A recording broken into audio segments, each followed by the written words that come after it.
Last week, the federal government settled in the class action lawsuit that was brought against it for the victims of Robodebt.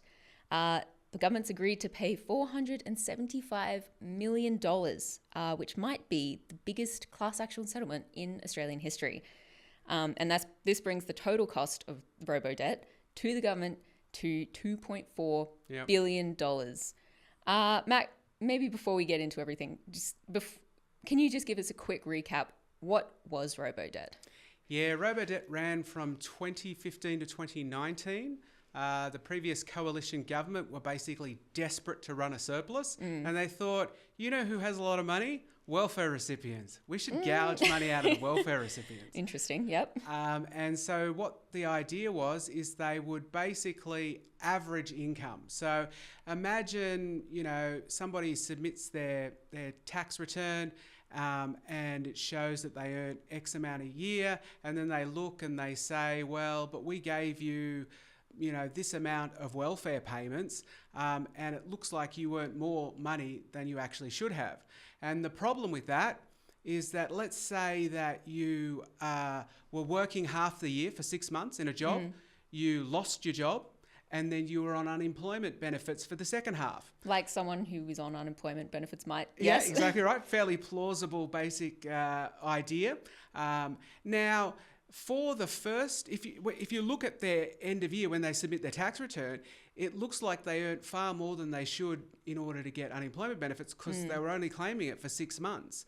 So they had 6 months of work. And so what would happen under Robodebt is it would flag that. It would go, wait a minute, you've earned way more income than would entitle you to these unemployment benefits. We're going to charge you or generate a debt, basically, that says that you need to pay all of those back. And that's the robo part, is it's just That's it automatically happened. Yep. And, it's stupid to average. So, benefits like, say, unemployment benefit are based on what you earned in that fortnight, not what you earned over 12 months. So if you're unemployed for a fortnight, then, you might be eligible for unemployment benefits depending on, your assets and your other income and all sorts of other things. But if you average it over the entire year, that doesn't make any sense at all. Yeah. And so, the scheme was absolutely flawed from the start. And look, if you're really cynical, which I am, I know you are. You would say that the reason the government went after welfare recipients was because welfare recipients can't fight back. If a welfare recipient gets, a bill for, a few $1,000s, they are going to go, what can they do? They can't hire a lawyer. They can't go to court. They don't have the resources or the information to be able to fight this sort of thing. Whereas imagine if they did the opposite. Imagine they went after rich people, right? And they generated fake debts for rich people. So let's be clear, the government is basically generating fake debts. But if they were for rich people would be ringing their lawyer and straight in court, right? And there's no way the government would get anything. They would challenge them all the way along the way. This was a cynical attempt for the government to try and gouge money out of vulnerable people, the poorest of the poor, in order to claw back some money so that they could run a budget surplus. It also sort of plays on people's assumptions that the government is, doing the right thing, that they assume a lot of people thought that, you get a letter from the government in the mail that says you owe money. They must be right. Yeah. Exactly right. And part of the problem is that these people basically didn't know, like you're right, but also they didn't have the resources to be able to fight it. Yeah. They just thought, the easiest way is to struggle and scrimp and save and try and pay this back and make it go away. And throughout the process, the government, even when it became really obvious that this was a terrible idea and it wasn't working and it was wrong, what the government would do is they would, when people basically had taken, some of these welfare recipients were helped to go to court to challenge it, the government would settle the day before, like right before, so that there was no judgment. Because what the government didn't want was a judgment saying, this is all illegal, you're nuts to have this. Yeah. So they would settle and the government would wipe the debt. And so it took quite a long time, a lot longer than it should have, for this to all come out. When it comes to the size of the lawsuit, the payout itself, how much does that mean, say, per person in terms of what they might receive? Yeah, so that's a good question. It will depend on the circumstances of the individual, so it's not just an average amount. But we need to know that there were 470,000 people affected by Robodebt, so it was almost 500,000 people, so it was a huge number of people. The government is obviously going to lose massive amounts of money. Even in 2019, when the whole scheme was coming apart and it was basically ending, the government estimated that they had collected an extra 785 million, but up to that point, it had cost them $606 million to collect that 785 million. So even if the scheme wasn't illegal, let's be clear, it wasn't a great winner anyway. They weren't going to make a lot of money. Like originally they were talking about sort of $1.2 billion in extra revenue this was going to collect. It had fallen short and it had cost way more to do it. Now, obviously, they've paid out $2.4 billion. So this has been a massive loss. This was just an absolute stuff up from start to beginning. And, you know, you might go, well, you know, how could this happen? What I think I find most interesting about Robodebt was the then Services Minister, Scott Morrison, was the one who conceived of this idea. The then Treasurer, Scott Morrison, because he'd gone from Services Minister to, this isn't like a multiple ministries thing here, but this is him moving along, was the Treasurer who introduced all of this. And when it all fell apart, guess who was Prime Minister? Scott Morrison. You know, this has his fingerprints all over it. And, you know, it's just a really dark, terrible chapter in Australian history. And kind of the culmination of this idea that, you know, when we talk about welfare recipients, we're always talking about fraud. We're always talking about, you know, these sort of people are taking or stealing from us. You know, I mean, if you look at fraud in the welfare system, yes, it does happen. But if you compare it to other areas like business fraud or wage theft, you know, it's actually tiny compared to these things. And yet, this is what politicians focus on. And so it is not surprising that Australia largely went along with this. I mean, to be clear, this was largely hidden, but Australia largely went along with this. When you spend all of your time demonising a very poor, vulnerable part of our population and saying, well, these people, you know, are more likely to be defrauding the system that, you know, is supporting them, and we need to sort of claw this money back. There was a royal commission that came after Robodebt. Did anything actually come from that in terms of people responsible facing any consequences?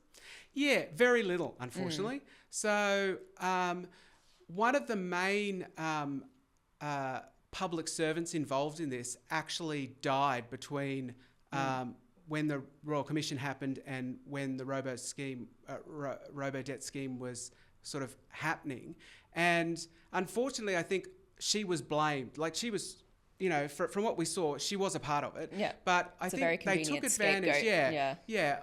And so she was blamed heavily for it.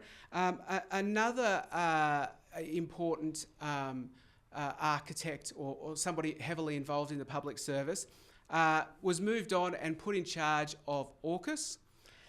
You may remember back. Another stellar project by the Australian government. When the Royal Commission was on, she was stood down and then she resigned. So she wasn't sacked, but you know, perhaps she would have, but she resigned. The Australian Public Service Commission investigated a bunch of people. That has remained sealed. And they reported that there had been some fines and some demotions, but nobody was sacked. The NAC, the Federal Corruption Watchdog, actually looked into it and decided that it wouldn't pursue the matter further. There was a huge outrage and there was a big political kerfuffle and there was all kinds of claims, and they then did a review, an external review of that decision, and it was decided that that was wrong.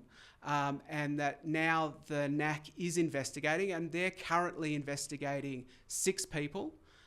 We don't know who they are, and the investigation is still ongoing. So Okay. as of now, nobody has been sacked because of this.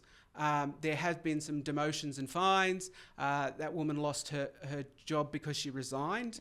But there has been actual, very little when you think about, people committed suicide. People suffered hugely from this. And to be super clear, it was illegal. What they were doing was illegal. The court found that this was illegal. The Royal Commission found that this was illegal. And the government has had to pay $2.4 billion for this terrible episode. And there really hasn't been a lot of accountability. And at the political level, there hasn't been any accountability. Directly stealing from among our society's most vulnerable people. Yeah. There were some recommendations as well made by the Royal Commission. Have any of those actually been enacted? Yes, so there have been changes. So one of the problems with Robodebt was that the debts were generated without any human looking at them. So they were basically just taking data, matching them to people, and then making calculations and then sending a debt notice out to somebody. And one of the big changes that was made is that whenever a debt notice is sent out, a human basically has to check it. And that, no doubt, will mean that somebody will look at it and go, but wait a minute, you haven't considered this, or wait a minute, that doesn't make sense. And they're able to look into it further. That's probably the main thing.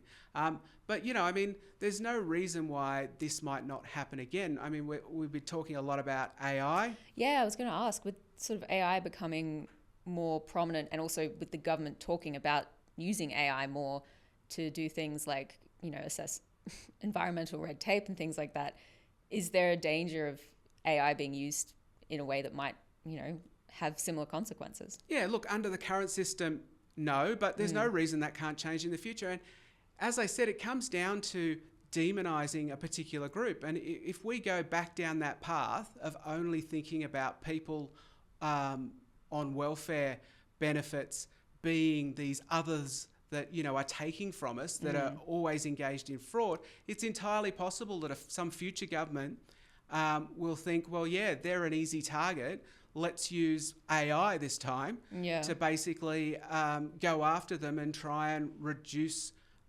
this terrible scourge of welfare fraud, when they wouldn't think about doing it in other areas where far more fraud is more likely to occur. Because it's a lot easier to get away with it. They're people who struggle to be able to protect themselves. They're weak, and bullies go after weak people, and that's essentially what we're seeing here. Thanks for watching. If you'd like to keep up to date with all our latest research and work, sign up to our newsletter. Delivered every fortnight, it includes behind-the-scenes updates from Richard Dennis, an exclusive cartoon from Judy Horacek, details for our upcoming events and webinars, as well as explainers, graphs, and not to mention the latest cutting-edge research and analysis from the team here on the key issues that are facing Australia. Click the button on your screen to check it out.